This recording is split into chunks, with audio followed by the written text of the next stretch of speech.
শ্বশুরবাড়ি মধুর হাঁড়ি কথাটা মধুর মতো লাগলেও এই কথাটা কিন্তু মেয়েদের জন্য কখনোই মধুর মতো হয় না।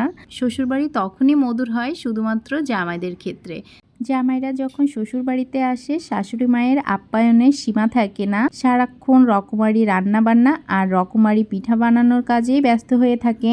বাড়িতে আসার পর থেকে মা কিন্তু একটার পর একটা রান্না বান্না করছে আর আমরা শুধু বসে বসে আরাম আয়েশ করে খেয়েই চলেছি। সন্ধ্যায় মা আসে পিঠা তৈরি করতে, তো ভাবলাম মাটির চুলায় মাটির পাতিলে অসময়ে কিভাবে রসের পিঠা তৈরি করে শুকনা চালের গুঁড়ি দিয়ে, তাও আবার কোনো রকমে ভাত বা বেকিং সোডা বেকিং পাউডার ছাড়াই, আর সেই সাথে মায়ের মমতা মিশানো একটা পিঠার রেসিপি আপনাদের সাথে শেয়ার করি। মা একটা পাতিলে করে জল ফুটিয়ে নিয়েছিল সামান্য পরিমাণে লবণ দিয়ে। সে যতটুকু ব্যাটার গুলবে ততটুকু পরিমাণে নিয়ে নিয়েছিল। জলটা ভালো করে ফুটে এসেছিল, তারপর সেই পাতিলটাকে নিচে নামিয়ে জলটাকে হালকা একটু ঠান্ডা করে নিয়েছে। কিছুটা পরিমাণে ঠান্ডা হয়ে গিয়েছিল, তখন আবার পরিমাণ মতো নারকেল কুড়ানো দিয়ে দিতে হবে। আর চিতই পিঠের ভেতরে নারকেল কুড়ানো দিলে ভীষণ মজা লাগে, আমাদের অঞ্চলে তো দিয়েই থাকে। তো বলেছিলাম একদিন এই পিঠার রেসিপি আপনাদের সাথে শেয়ার করব, আর বাড়িতে এসে এই সুযোগটা পেয়ে গেলাম, তাই আর একদমই মিস করলাম না।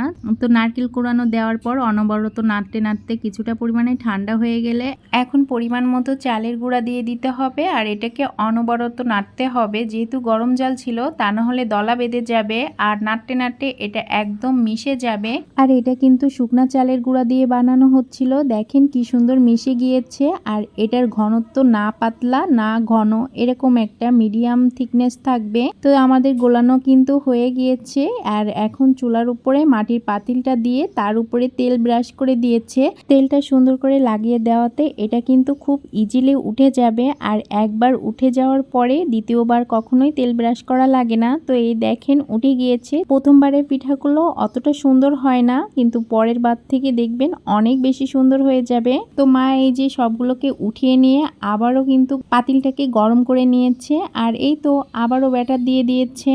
তো এখন ঢাকনাটা দিয়ে দিল, আর একটা ভিজা গামছা নিয়ে নিয়েছে, এটা চারপাশ দিয়ে দিয়ে দেবে, তাহলে এটার ভাবটা বাইরে যাবে না, আর পিঠাগুলো অনেক বেশি সুন্দর হবে আর ফ্লাপি হবে। তো দেখতে দেখতে 2-3 মিনিটের মধ্যেই পিঠাটা তৈরি হয়ে গিয়েছে, আর পিঠাটা উঠায়ে সরাসরি রসের ভেতরে দিয়ে দিচ্ছে। কিছুদিন আগেই মা রস কিনেছিল, সেটাকে জাল করে ঘন করে তারপরে ডিপ ফ্রিজে রেখেছিল, তো বের করেছে, আর এখন নারকেল দিয়ে সুন্দর করে জ্বালিয়ে নিয়েছিল। গরম রসটাকে ঢাকনা দিয়ে ঢেকে রেখেছিল। এখন একটা একটা করে পিঠা উঠাচ্ছে আর এই রসের ভেতরে দিয়ে দিচ্ছে। এটা সকালে দেখবেন ফুলে দ্বিগুণ হয়ে গিয়েছে। তো আমি একটা পিঠা আপনাদেরকে ভেঙে শেয়ার করি, দেখেন এর ভেতরে কতটা ফ্লাপি, কোনো কিছু ছাড়াই এত সুন্দর। যে বাড়িতে শুকনা চালের গুঁড়া দিয়ে যে এত সুন্দর পিঠা তৈরি করা যায়, সেটা না দেখলে কেউ বিশ্বাসই করবে না। তো চলেন এখন সকালবেলা পিঠাগুলো কেমন হয়েছে সেটা আপনাদের দেখায়। দেখেন আমি একটু আঙুল দেওয়াতেই পিঠাগুলো কেমন ভেঙে যাচ্ছে, এতটাই সফট ছিল। তো এই যে এখন আমরা পিঠা খেতে বসছি, আর পিঠার রেসিপি ভালো লাগলে অবশ্যই লাইক কমেন্ট শেয়ার করে পাশে থাকবেন।